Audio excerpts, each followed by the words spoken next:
जीजा जी पूरे से होले में टोले ओ जाए झलका गरम बाटे चोले सबने इतना लागत बात में सुतेलू रात में पिचकारी धके हाथ में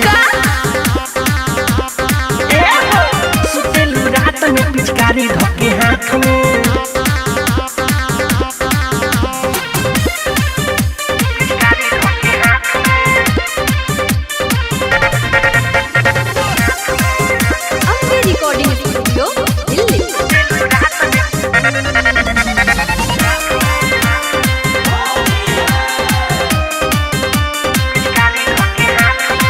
जीजा है दीदी से बोलते हम पतिया काहे बिया है तब बिगड़ल आदतिया है जीजा जी मान जाई ना खानदानी बा जीजा है दीदी से बोलते हम पतिया भइल बिया है तब बिगड़ल आदतिया मुंडे बिगाड़ता तोहर जमानी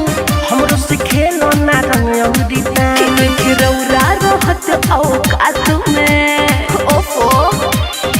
सुतेलू रात में पिचकारी धके हाथ में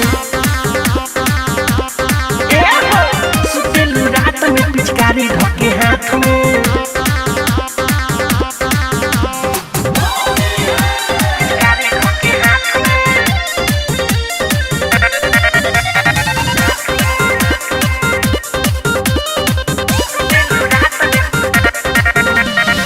मनवा के गीत मोर आते पीछे चली है लेहना कोरा ना रंगी है देखा ज्यादा ना लगे रंगाला न होली मनवा के गीत मोर आते पीछे चली है लेहना कोरा ना रंगी है हम बानी तब टेंशन